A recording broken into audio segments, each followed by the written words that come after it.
get me out of here in broad daylight, do the job, and then get me back in here before anyone notices.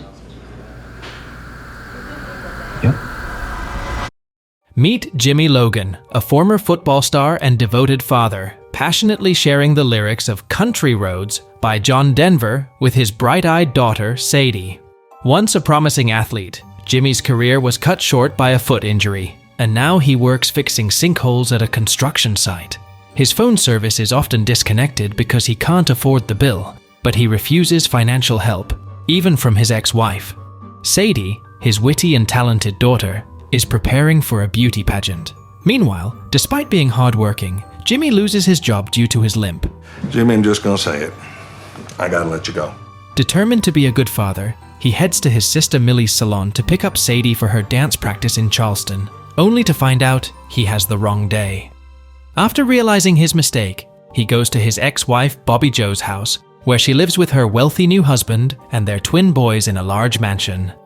Jimmy apologizes for the mix-up and inquires about the for sale sign outside.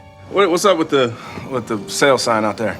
Bobby Jo, who has full custody of Sadie, explains they are moving across the state for her husband's job. Jimmy is furious, not wanting his daughter to move so far away. He realizes he needs more money to either hire a lawyer or relocate closer to Sadie. Jimmy also has a brother called Clyde, who was a war veteran. Clyde served in the Iraq War, but unfortunately lost his arm just before reaching the airport while returning. He now runs a bar in the town. While Jimmy and Clyde were having a bit of an argument, Max, a NASCAR team owner, and two of his friends enter the bar for a drink. Max is a wannabe influencer who feels the need to document everything. He passes a rude comment about Clyde's disability, which annoys Jimmy. He gets into a physical fight with Max and his friends, while Clyde lights Max's car on fire. The Logan brothers always have each other's backs. Before walking away, Jimmy says the word cauliflower, which is meant to be a code word between the brothers. The next morning, Jimmy makes Clyde's favorite breakfast. They discuss the code word cauliflower from the previous night, which is significant because the last time it was used, Clyde ended up spending 6 months in jail. Jimmy has devised a plan and begins to share the details with his brother. While working on sinkholes, Jimmy discovered the highly secure money storage system used by NASCAR. His plan is to rob the biggest event in the United States. The money is transported by PTT, pneumatic tube tunnels, to a real bank vault. To access the money, they need to blow up the vault, a job only one person can do, Joe Bang.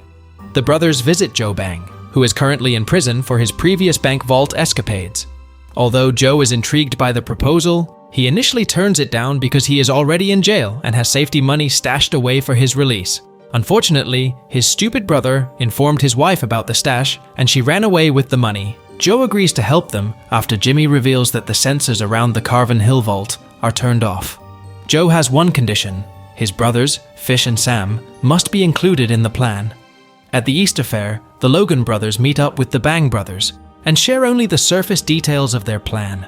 Fish and Sam are on board and collect a packet for their brother from the Bear in the Woods. To ensure Joe can leave jail and return without being noticed, Clyde deliberately drives into a shop at a petrol station. Meanwhile, considering Clyde's service and sacrifice for the country, the judge sentences him to 90 days in prison, which aligns perfectly with their plan.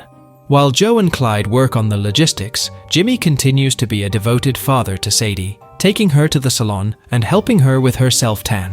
One day, Jimmy is approached by Sylvia, a healthcare worker and former schoolmate, who notices a nasty open wound on his face and offers to give him a tetanus shot. Knowing he's unemployed and unable to pay, Sylvia reassures him that the organization works on donations from wealthy individuals, and he doesn't need to worry about the cost. Melly, Jimmy's sister, is working hard in planning the heist, ensuring every detail is covered. With her extensive knowledge of cars and trucks, she provides Clyde with the exact dimensions needed for the exhaust covers of a prison truck that leaves the correctional facility daily. Joe and Clyde begin working on the woodwork required for their plan. Melly, concerned about the potential risks, asks Jimmy if he has a backup plan in case things go wrong. Confident in his strategy, Jimmy reassures her that everything will go smoothly. As part of the next step, Jimmy needs the blueprint of the sinkholes beneath the NASCAR track. He breaks into his former office to steal the plans. On his way out, he encounters his ex-boss, who expresses regret for having to fire Jimmy. During their conversation, Jimmy learns that the sinkholes are nearly repaired, and the crew will be moving to a new site soon. This news throws a wrench in Jimmy's robbery plan, forcing them to move up the heist by a week. This new date coincides with the busiest race of the season, the Coca-Cola 600, making the robbery even more challenging. Despite this significant setback, Jimmy refuses to abandon the plan and instructs Melly to set everything in motion. To determine which vent connects to the bank vault from the Charlotte Motor Speedway, Fish and Sam release color-coded cockroaches that are drawn to the birthday cake sent to CMS employee Glimmer by Melly and Jimmy. With everything meticulously planned, it's time to execute the heist. Race day arrives and precision is paramount. Joe and Clyde must first escape from Monroe Correctional Facility. During lunchtime, the warden makes his rounds in the canteen. Joe fakes illness and begins vomiting all over the canteen, prompting a rush to the infirmary for treatment. He is hooked up to IVs for hydration, and the fluids quickly give him an urgent need to use the restroom. Is it possible for me to use a commode? When the nurse insists on accompanying him, Joe refuses, and Clyde offers to assist him instead. Meanwhile, in the canteen, an inmate named Naaman starts a staged fight with another inmate, as orchestrated by Joe and Clyde. The chaos forces the warden to announce a code red, locking all facility doors. The officers attempt to call for backup, but the warden, a prideful man, refuses external help, confident in his ability to manage the situation. This gives Joe and Clyde the perfect opportunity to escape unnoticed. They use the wooden exhaust covers they crafted to slip out of the facility without detection. At the race, Fish and Sam create an explosive device that disables all the card machines, forcing the stalls to only accept cash. With a surge of cash coming in, employees are instructed to send it to the vault via the PT tubes. Meanwhile, Melly Logan arrives at the Miss Pretty West Virginia pageant for Sadie's big moment, accompanied by Bobby Joe and Sadie. After calming her nervous niece, Melly takes Bobby Joe's husband's brand new Ford V8 to play her part in the heist. She first stops at a gas station where the correctional facility truck makes its daily stop. There, she picks up a change of clothes for Clyde and an arm for him. The trio then heads to the Coca-Cola 600. Give me 2 packs of those gummy bears. After grabbing some beers and gummy bears, Clyde and Joe Bang make their way to the sinkhole to meet Jimmy Logan. Clyde helps Joe into a garbage chute, leading him to the sinkhole. Once there, Joe combines bleach, gummy bears, and low-sodium salt to create an explosive, surprising the Logan brothers who were expecting dynamite. It's a plastic bag, bleach pins, fake salt, and gummy bears. That's our bomb. Despite their doubts, Joe demonstrates his creation, using one of their empty capsules to launch the explosive through the tunnels. After a funny failed try, the explosive finally works, and their plan succeeds.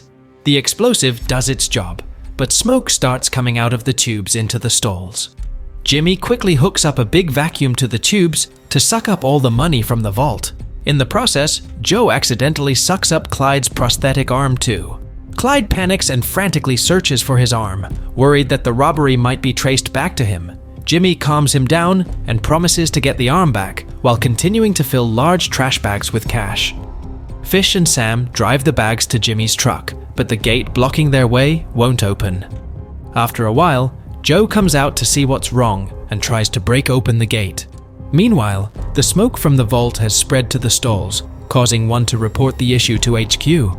2 guards are sent to check it out and run into Fish, Sam, and Jimmy, but don't get any clear answers. They see smoke coming from a door and carefully force it open. Inside, Earl, a friend of the Logan brothers, is taking a smoke break. The angry guards tell him to put out his cigarette and go back to work, thinking the smoke is coming from there, and stop their investigation. The Bang brothers have been struggling to open the door for a while. Jimmy arrives and tells them that the lock is stuck, then helps them open it smoothly. Fish and Sam leave the sinkhole, load up Jimmy's truck with cash, and drive away. Meanwhile, at the Coca-Cola 600, Max, the troublemaker from the bar, has a new NASCAR driver named Dayton White. Dayton is a simple guy who believes in taking care of his body and avoids artificial foods. Max, who owns an energy drink company, forces Dayton to drink his product before the race. Even though Dayton refuses, Max reminds him of his contract. After taking a break from NASCAR, Dayton has become very health conscious. The sugar in the drink causes him to have a sugar rush, making him lose control of his car. He spins out and crashes into a barricade, dropping out of the race. After the crash, Max and Dayton argue fiercely about Dayton's contract. When Clyde and Joe walk by, Max recognizes Clyde from the bar and they start fighting. Clyde ends up breaking Max's nose. Meanwhile, Jimmy sneaks out of the race arena after taking off his cap and jacket. He makes sure the money is safe in his truck. Around the 200th lap, Norman and the other inmates, who have taken 4 police guards hostage and started a riot, set a fire in the canteen. This forces the proud warden to call the fire department. Clyde and Joe sneak into the prison dressed as firefighters. They quickly change back into their original clothes and positions to avoid suspicion. I thought maybe you run off. Leave you, beautiful? Never. Melly arrives just in time to help Sadie prepare for her talent show. Sadie wants her father to be there, but Melly doesn't know where he is.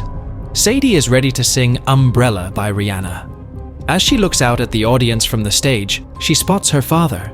Seeing him there, she starts singing Country Roads, his favorite song, which makes him tear up. He then calls in an anonymous tip to the police, telling them about the stolen NASCAR money. Sadie wins the Miss Pretty West Virginia pageant. The Charlotte Motor Speedway recovers most of the lost money and claims insurance for the rest. It looks like a win for everyone except those who worked hard on the heist. After Clyde is released from prison, he moves in with his sister Melly. The siblings cut off all contact with Jimmy, who has moved to another state to be closer to his daughter. Joe is very upset about the failed plan. The FBI takes over the NASCAR money theft case. Special Agent Sarah Grayson and her colleague go to the vault to look at the crime scene. Max contacts her, saying he saw Clyde and Joe on the day of the race. Although Max might be right, Grayson dismisses his claims, thinking it's just personal revenge. She spends 6 months trying to figure out who did the heist, but finds no clues because the truck used was stolen. She suspects the Logan brothers, but they have strong alibis. Finally, CMS tells Grayson to stop working on the case and to let it go. Soon after the FBI drops the case, everyone involved in the heist, from Norman to Glima to Joe, gets a big payout. Sylvia receives an envelope full of cash as a donation for her medical facility. She recognizes it as a gift from Jimmy because of the band-aid used to seal the envelope, and they start dating soon after. The Logan brothers, Melly, Sylvia, and Joe, are seen hanging out at Clyde's bar. Jimmy and Clyde talk about their plan, which moved a large amount of cash to a safe place while reporting the rest to the police. Melly had sneaked into the sinkhole while the Bang brothers were struggling with the gate. Jimmy had put a lock on the gate to keep them busy. Melly put the cash bags into a garbage disposal system, and Earl drove the truck to the dumping grounds. Jimmy's phone service was active because the FBI was tapping his phone, even though he hadn't paid his bill. When his service was cut off, he went to the disposal site to get the cash. As the gang enjoys drinks and laughs, Special Agent Grayson watches from a distance and tries to flirt with Clyde to get closer. She is sure of her suspicions and decides to stay a bit longer. They end the movie.